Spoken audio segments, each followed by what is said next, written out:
दोस्तों जिस जगह अभी मैं मौजूद हूँ, ये मैंने कहा कि यार रोज़े से पहले ना इस जगह को विज़िट कर लीजिए और आपको भी दिखा दीजिए। बहुत ही मज़ेदार ये जगह है। सबसे पहले मैं इसका आपको रास्ता दिखाऊंगा और आपको महसूस हो रहा होगा मैं किसी गार में मौजूद हूँ। तो इस्लामाबाद के करीब ही है ये गार। तो इसका पहले रास्ता बताऊंगा, फिर गार की जो है वो डिटेल्स, जो भी हिस्टोरिकल डिटेल्स हैं इंशाल्लाह उसके बारे में बताऊंगा। बादल यार मैं यहाँ पे बहुत इंजॉय कर रहा हूँ और जो व्यूज़ आ रहे हैं ना माशाल्लाह सुभान अल्लाह, क्या ही बात है। और लगता है कि तस्वीरें भी बहुत अच्छी आएंगी और वीडियो भी बहुत अच्छी बनेगी और इंशाल्लाह आप लोग भी जो है ना एंजॉय करेंगे रोज़े के साथ और रोज़े के बाद। तो मैंने कहा कि वीलॉग भी स्टार्ट करते हैं। सलामत आपको खुशामदीद बखैर अगले में आपका होस्ट कलीम खान, और आज आपको मैं लेकर आया हूँ एक बहुत ही इंटरेस्टिंग जगह पे। अगर इसको मज़ीद आपने इंटरेस्टिंग देखना है तो थोड़ा सा व्यू चेंज कर लेते हैं, आपको दिखा देते हैं। पहले इस जगह का मैं आपको रास्ता बताऊंगा और उसके बाद इस खूबसूरत जगह की तारीख़ी मकाम है इसके बारे में थोड़ी सी जो डिटेल जो मुझे पता है। ठीक है, मैं हिस्टोरियन तो नहीं हूँ, भारत जो मुझे पता है, जो मैंने पढ़ी है, जो मैंने सर्च किया, वो मैं आपको इंशाल्लाह ज़रूर बताऊँगा। अच्छा, मैं तो बिल्कुल मेरा ना सोचने का व्यू भी बिल्कुल चेंज हो गया। मुझे नहीं पता था कि यार कि इस तरह का जो है ना लैंडस्केप जो है वो चेंज हो जाएगा और यहाँ पे मैं बहुत अच्छा महसूस करूँगा क्योंकि माह रमज़ान है। तो इंशाल्लाह इतना दूर भी नहीं है इस्लामाबाद से। तो मैंने कहा चलें जी इफ्तारी के टाइम में घर पहुँचूँगा और इफ्तारी से पहले यहाँ विज़िट कर लें। तो चलते हैं जनाब सफ़र की तरफ। 10 का जनाब आ चुका है इशारा और इस इशारे को हम क्रॉस करेंगे। उसके बाद फिर एक और इशारा आएगा और उस इशारे के बाद आपने रोड नहीं छोड़ना और आपने सीधा मरगला रोड निकलना है। This is another traffic signal और मेरी राइट साइड पे ये रोड F10 मरकज़ को जा रही है और ये जो लेफ़्ट साइड पे जा रही है वो F11 मरकज़ को जा रही है। रास्ता हमने जो है वो बिल्कुल सीधा जाना है, ठीक है। And this is Ahmad Faraz road, जो अहमद फराज साहब थे जो बहुत ही बड़े शायर गुज़रे। तो इस रोड से हमने लेफ़्ट होना है और लेफ़्ट होने के बाद जो है ना हम राइट हो जाएंगे, क्योंकि ये अभी आगे ना गोल चौक, इस गोल चौक से हमने राइट हो जाना है और लिखा हुआ आ रहा है ना सेक्टर E11 एंड D12। तो हमने इस साइड पे जाना है। भाई आज तो ना रोड समझाना ही बहुत मुश्किल हो गया और ये देखें हमने अब कैसे जाना है पता नहीं यार। ये फिर कोई इन्होंने मिट्टी डाल दी है अब।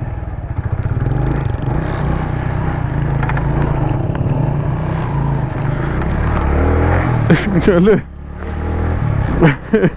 हमने तो फिर भी सीधा जाना, मैं सीधे ही जा रहा हूँ। और ये मार्केट आ गई है लेफ़्ट साइड पे। ज़्यादातर इस्लामाबाद के लोग यहीं से सिलेक्शन करते हैं मार्केट, क्योंकि नंबर्स ऑफ मार्केट हैं यहाँ पे। अब मैं D12 के पुराने रोड पे आ चुका हूँ और यही मैंने कंटिन्यू रखा है, क्योंकि रास्ता जो है मतलब गूगल मैप लगा के आएँ तो आएँ, मगर इस तरह नहीं आपको मिलने वाला। कुछ जो हदायत हैं वो मेरी लाजमी सुन लीजिएगा।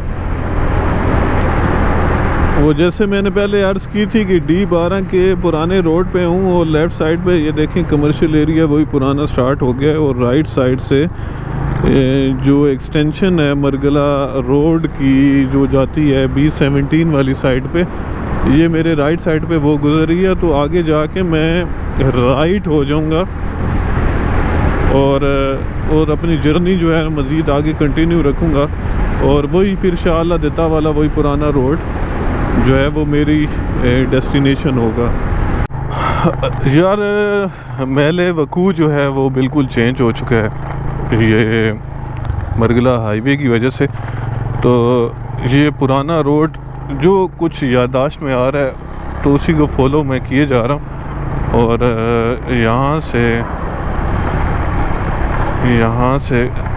अब देखें ना, अब मैं कहता हूँ मैं यहाँ से मुड़ जाऊँ, मगर आगे जो है मेरी टक्कर पे मरगला रोड है। मुझे लग रहा है कि उस जगह से जो है ना मैं राइट होऊंगा।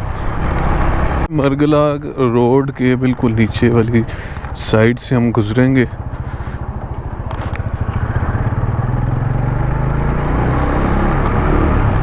बिल्कुल इसमें ये ब्रिज की एडिशन हुई है, बकाया रोड जो है ना वही महसूस वही हो रहा है कि मैं सही जगह जा रहा हूँ। शाह अल्लाह दिता केव्स की करीब ही हम पहुँच चुके हैं और यहाँ पे बहुत सारी कमर्शियल एक्टिविटीज़ जो हैं वो नज़र आ रही हैं।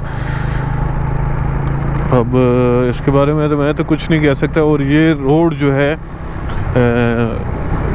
दोबारा से मेरे ख्याल से बनाया गया है, अच्छा बनाया गया। ये देखिए ना जंगला वगैरह भी जो है ना गवर्नमेंट ने लगा दिया है यहाँ पे। अब इसका अब नहीं पता कि ये बाउंड्री किस तरह इन्होंने कवर्ड की है। और दिस इज़ फेमस शाह अल्लाह दिता का जो दरख्त है, जो इसकी पहचान है, ये वो है। और यहाँ से थोड़ा सा हम आगे जाएंगे तो केव्स की तरफ हम देखते हैं। और व्हाट अ ब्यूटीफुल व्यू, माशाल्लाह। और अभी यहाँ पे हम चलते हैं और घूमते हैं थोड़ा सा।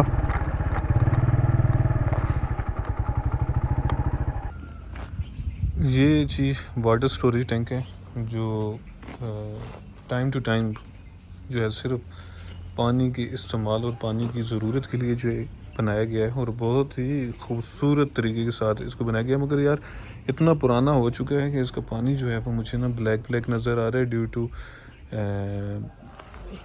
एलजी, जिसे आप एक वो नेचुरल एक प्रोसेस है, उसकी वजह से जो मुझे यही नज़र आ रहा है कि पानी यहाँ पे अभी साफ़ नहीं है। और इससे ऊपर अगर हम जाएं तो ये आपको जो है वो पहाड़ नज़र आते हैं जो गार नुमा पहाड़ हैं। मगर बेसिकली इनकी फॉर्मेशन ऐसी बनी हुई है, मगर गार जो हैं वो यहाँ पे मखसूस हैं और इंशाल्लाह वो मैं आपको दिखाता हूँ। और पुराने पुराने दरख्त जो लगता है कि हज़ारों साल पुराने हैं, कुछ नहीं कह सकता, मगर लग रहा है कि यार बहुत टाइम लगा होगा इनको इस तरह ग्रो होते होते। ये देखें जो दरख्तों की जड़ें हैं वो कहाँ से जनाब स्टार्ट हो रही हैं। लुक एट दिस, ऐसा फिनोमेना मैंने नहीं देखा, सीरियसली मैंने ऐसा फिनोमेना नहीं देखा। और ये देखें रस्सी नुमा जड़ें हैं। अब इसे आप टहनियाँ कहें, शाखें कहें, मगर है तो बहुत हैरान कुन। और अभी इसकी सफाई हो रही थी तो ये वो गार हैं, आप देखें कि जहाँ पे हिंदूज़ और बुद्धिस्ट और मुस्लिम जो हैं वो यहाँ पर इबादत किया करते थे, क्योंकि इबादत के लिए तन्हाई जो है वो बहुत ज़रूरी है, वो बहुत ज़रूरी है। बेसिकली जो दीन इस्लाम में भी जो है ना चिला कशी का जो है ना वो स्पिरिचुअल प्रोसेस में जो है ना चिला कशी को इस्तेमाल किया जाता है, जिसमें आपने 40 दिन जो है वो गुजारने होते हैं। अच्छा, उस चिला कशी के बारे में मैं एक बुक्स में पढ़ रहा था वो तसव्वुफ से रिलेटेड थी। उसमें उन्होंने ये फरमाया था कि जो चिला कशी है वो बेसिकली एक इंसान की मोरल और स्पिरिचुअल बेटरमेंट के लिए है। उसमें बेसिकली होता ये है कि जो आपके जिस्म की जितनी फ्रस्ट्रेशंस हैं, गुस्सा है, दुनिया की लालच है, दुनिया की पसंदीदा ख्वाहिशें हैं, उनको आपने ना दूर करना पड़ता है। तो उसका स्टार्ट ऐसे होता है प्रोसेस के पहले तो आपने अल्लाह पाक को सरेंडर करना है, ठीक है, एक जगह बैठ जाना है। और मिसाल के तौर पे उस जगह को आपने छोड़ना नहीं है, 5 वक्त की नमाज़ पढ़नी है फॉर 40 डेज़। और रात की इबादत भी हैं, तहज्जुद वगैरह भी है, अशराक चाश भी हैं और दीगर नवाफिल भी हैं।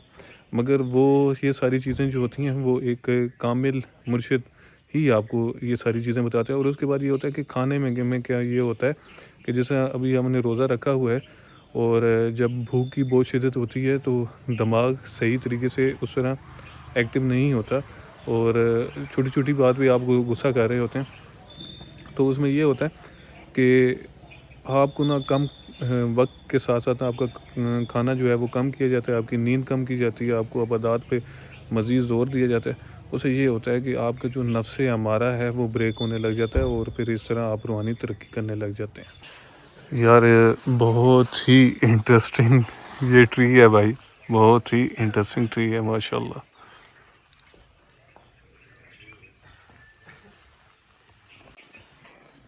यहाँ से लग रहा है कि चश्मा आ रहा है और इसका जो पानी है वो उस जो पानी का जो तालाब सा बनाया हुआ है वहाँ पे जा रहा है।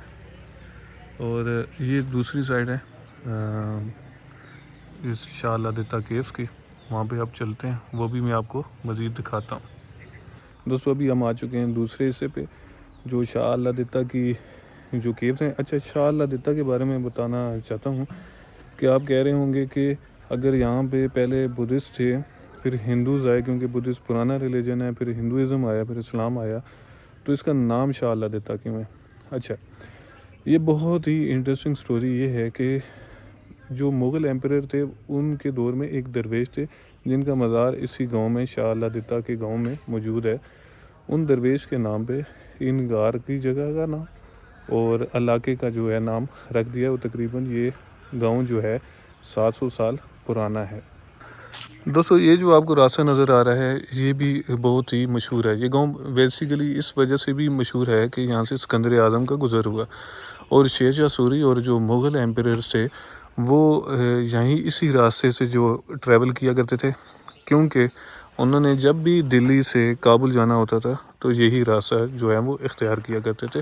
तो ये एक किस्म का आप सराय कारवान जो भी समझ लें, क्योंकि यहाँ पे बैठने की जगह भी है और यहाँ पे आगे अगर मैं आपको इस साइड के में जो है बन फ़कीरा वहाँ पे आपको मसाजिद भी मिलती हैं। तो और जिस तरह ये जो तालाब है, तालाब बनाया गया, तो इसका मतलब है कि ये मुस्तकिल जो है वो अपने वक़्त में गुज़रगा रहा होगा।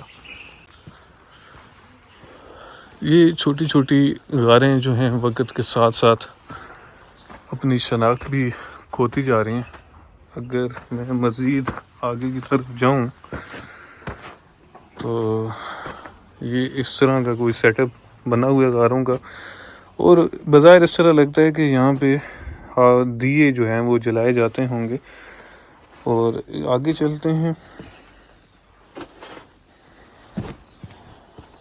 अब जंप करना पड़ेगा और ये एक खूबसूरत नज़ारा अंदर का गार से, और गार से बाहर की तरफ आप देखें तो क्या ही खूबसूरत मंज़र है, बहुत ही खूबसूरत मंज़र है। मुझे यकीन नहीं आ रहा कि मैं इस तरह फीलिंग इसकी ले सकूँगा, मगर मुझे परेशान कर दिया इस व्यू ने। दोस्तों इन गारों के साथ हमें बज़ाहिर बड़े बड़े दख्त नज़र आते हैं जिनका बुनियादी मकसद साया ही हो सकता है, और मतलब बहुत ज़्यादा आदमियों का यहाँ पे लगता था कि बंदोबस्त था और उनके लिए साए का प्रॉपर इंतज़ाम किया गया। अब ये तो तारीख़ ही बेहतर बता सकती है, मगर यहाँ पे फैमिलीज़ भी आई हुई हैं और ये जो पानी का भी उस वक़्त इंतज़ाम था, मगर अभी तो ये पानी पीने के काबिल बज़ाहिर नज़र नहीं आता। तो दोस्तों उम्मीद करता हूँ कि आज के वीडियो आपको पसंद आया होगा। पसंद आए तो लाइक और सब्सक्राइब ज़रूर कर दीजिएगा और बेल का बटन आपने ज़रूर दबाना है ताकि आने वाली नोटिफिकेशन के बारे में मालूमात आती रहे। और अपना ख्याल रखिएगा, कलीम खान को दुआ में याद रखिएगा। अल्लाह हाफ़िज़।